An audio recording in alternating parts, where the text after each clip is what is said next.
VARKA's kit details are finally starting to come out, and from what we've seen so far, he's shaping up to have some of the most impressive visuals in the game, paired with a familiar but very cool kit. In this video, we'll break down everything we currently know about him, his talents, gameplay, constellations, as well as his best team predictions based on all that information. Hello, welcome to Genshin Filter, your quick guide for everything Genshin. So let's get started! The Varesa and Shilonen banners are here, and if you want to save money on wishes, let me share with you the method I've been personally using for a long time. Loot Bar. Loot Bar is a safe, secure and reliable way to top up Genesis crystals, with up to 25% off compared to in-game prices. That includes the new Chronal Nexus, plus new users get a 10% off coupon. Loot Bar has worked with many well-known creators and has great reviews, so it's very safe and trustworthy. The process is super simple. Choose the deal you want, enter your UID and server, and you are done. It's 100% safe and delivered just under 30 minutes. And yes, PlayStation and Xbox players can use it too. Loot Bar also supports other games like Honkai Star Rail and Withering Waves, so hit the link in the description or pin comment to try it yourself and start saving. And thank you Loot Bar for sponsoring this video. VARKA is currently expected to release around version 6.4. While this information is still early, historically, pre-release kits revealed at this stage tend to be pretty accurate. Looking at all the Not Cry characters releases, their early information usually held up well, with only small details changing closer to release. That makes this more than enough to start planning pulls, especially if you're choosing between multiple upcoming banners. And I'll also make a complete guide for him as soon as his full kit is out. So if that's something you want to see, make sure to hit that subscribe button to not miss it. So VARKA is an Anemo claymore main DPS, and is almost certainly considered an Hexerei character that's built around a mixed damage infusion playstyle. That immediately raises concerns about split scaling, a problem we've already seen on characters like Chaska and Razor. When a character deals multiple damage types, but damage bonuses only buff part of their kit, their overall output is usually get hurt as a result. Ideally, Hoyoverse avoids repeating this mistake. The cleanest solutions would be allowing attack to convert into universal damage %, or letting a single damage bonus stat apply to all the damage VARKA deals. If this is handled properly, VARKA could end up being easy to build despite his complexity.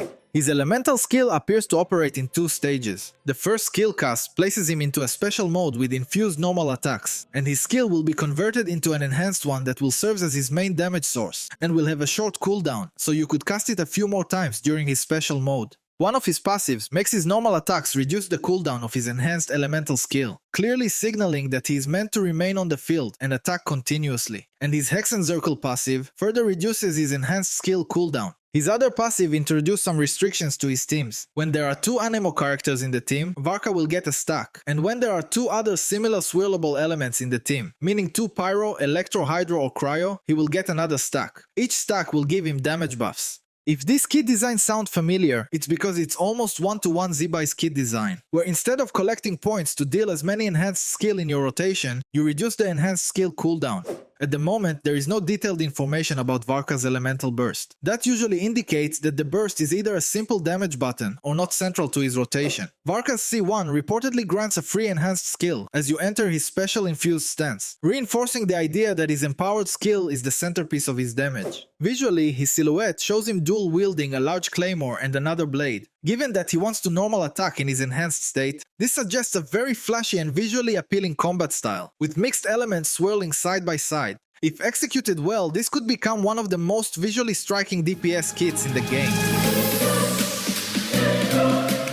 When it comes to VARKA's teams, his kit clearly pushes him toward a very specific structure. As we've established, he wants another Hexerei character to activate its buffs, an Anemo support to get the first stack of his passive and enable the Anemo resonance that also gives skill cooldown reduction, which we established he really wants, and also two characters of the same swirlable elements to get the second stack and fully maximize his buffs. Starting with the Anemo slot, Venti currently stands out as the strongest option. Unlike Faruzan, Venti buffs all damage types that are swirled, not just Anemo damage, which is especially valuable for a character like VARKA who deals mixed elemental damage. But Faruzan is also a great option. Jhin is a good option if you use Furina on the team, or just need a healer, and can become great if you got her up to C4 for attack speed and Anemo Res Shred. Sucrose is a strong 4-star alternative, providing Hexerei Resonance, Thrilling Tales, and elemental damage bonuses at higher constellations. And Aoife is another interesting option. As an Atlan character, Aoife can equip the Scroll of the Hero of Cinder City, allowing him to buff both Anemo and any of the swirlable elements damage at the same time. Combined with the thrilling tales and taking the healer slot gives him real potential to become an amazing Anemo support for VARKA.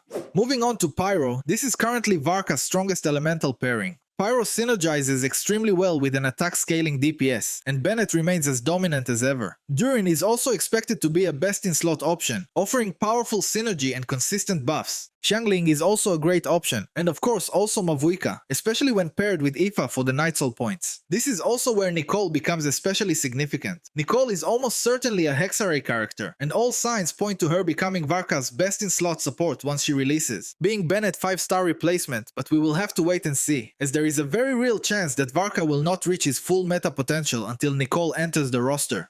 Electro follows as the second most promising option, especially with strong attack buffers. Sarah paired with Yansan offers a very solid attack buff and can form a competitive setup to Pyro, especially if VARKA has a lot of movement in his animations like we predict. Fischl is a more awkward fit here, as her kit works the best in reaction-focused teams, and even her Hexenzirkel buffs need to proc Overload or Electro Charge to work, which won't happen here. Hydro comes next. Hydro teams are functional but less impressive compared to Pyro and Electro. Mona can be nice even though she excels better in vape teams, but alongside Furina and Jin, the team can be a very good one. And Yelan can also provide raw damage percent and sub DPS value, alongside Kokomi who can hold both Thrilling Tales and Tenacity of the Millilith. Cryo is currently the most uncertain element for VARKA. Given there is no Cryo Hexerei character yet, you will need to use Venti or Sucrose as the Anemo slot, and provide a Cryo healer like Escoffier or Charlotte. And then Shenhe can offer some general buffs, and could potentially support VARKA if his infusion allows Cryo damage to be relevant. Chongyun could also play a role by providing skill cooldown reduction and damage, and while there is some niche potential here, Cryo teams are much harder to evaluate, and are likely more situational compared to the other elements, so we will have to wait and see.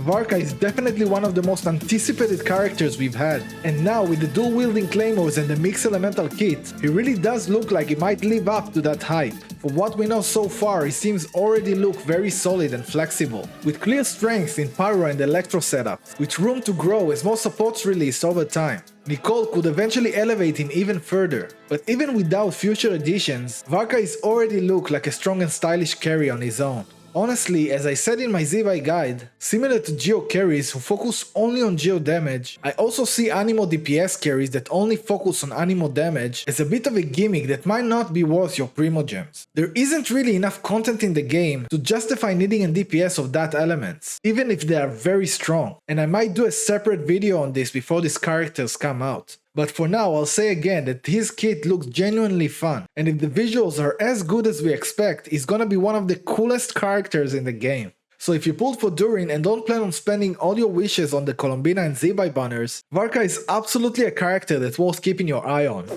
And that's a wrap. If this video helped you in any way, consider giving it a like and subscribe for more Field the Guides. Thank you so much for watching, and I'll see you next time. Cheers.